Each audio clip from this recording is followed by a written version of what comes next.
The question is there rebirth? If it's there, what is the basis for one being to go from one birth to another?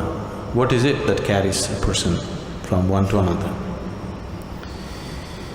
Now if you need to understand this, you must have some understanding of the mechanics of who you are. I'm talking about the mechanics of how a human being is built. See, when you say I'm a human being, the outermost periphery is the physical body. In yoga, we look at everything as body because it is easier for you to understand that way. So we see the body as 5 dimensions or 5 sheets. Physical body is known as Annamaya Kosha. Annamaya Kosha means… Anna means the food. This is food body. Next one is called Manomaya Kosha. That means it's the mental body. The third one is called Pranamaya Kosha, which means the energy body. Physical body, mental body, energy body. All these 3 dimensions are physical. They are physical existence.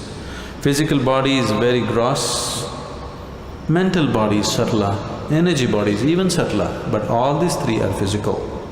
It's just like the light bulb is physical, you can see that. The electricity behind also is physical, isn't it? The wire that connects is also physical, the electrons that flow through the wire also are physical existence. So similarly, physical body, mental body, pranic body, all are physical dimensions of life. This physical dimension of life, both in all these 3 dimensions, carries the imprints of karma. On the body it is imprinted, on the mind it's imprinted, and on the energy it's imprinted. This karmic imprints or the karmic structure is what holds it together. Karma is the cement which holds you to the physical body. Karma is the bondage, at the same time it's only because of karmic stuff you can hold on to the body and be here. This is where spirituality seems to be difficult because if you try to take it away, it doesn't work. If you try to add, it doesn't work. You need to be just there. If you're just there, it's a moment. Now, the next 2 dimensions are called Vijnanamaya Kosha and Anandamaya Kosha. Vijnanamaya Kosha is non-physical but related to the physical. It is like a transient state. Anandamaya Kosha is completely non-physical. So, Vijnanamaya Kosha and Anandamaya Kosha means it's the bliss body. There is a bliss body inside which is 100% non-physical. It has no form of its own. Only if the energy body, the mental body and the physical body are in shape, it can hold the bliss body in shape. If these things are taken away, the bliss body will just become a part of the cosmos. So whatever you are referring to as Atman or the soul is a fiction actually. In the sense, people are describing a certain limitation of the non-physical as a soul. But the body for the soul is still your karma. If the karmic structure is completely dismantled, there is no soul, everything merges into everything else. What is referred to as Mahasamadhi or Mahaparinirvana is just this, that you slowly understand where the keys are and dismantle the karmic structure so that you become truly no more. When somebody dies, we say, this person is no more. That's not true. That person is no more the way you know them, but they still very much exist. Now if you dismantle the karmic structure 100%, now you merge with the existence. This is what is referred to as mukti, mahasamadhi. In Hindu tradition it is referred to as mukti. In yogic tradition it is referred to as mahasamadhi. In the Buddhist way it is called as mahaparinirvana. Generally in English we are saying liberation. Liberation means becoming free from the very process of life and birth and death. Liberation means becoming free from the basic structures of body and mind. And for all this, the karmic structure is the strings which hold these things together. So when a person dies, obviously the physical body is something that you borrowed from the earth. This body is just earth, isn't it? You understand? This physical body is just a piece of earth which is right now prancing around like this. But you have to pay it back, atom to atom, no interest though. But you have to pay back every atom. You won't be allowed to carry a single atom from this planet. Nobody has managed it.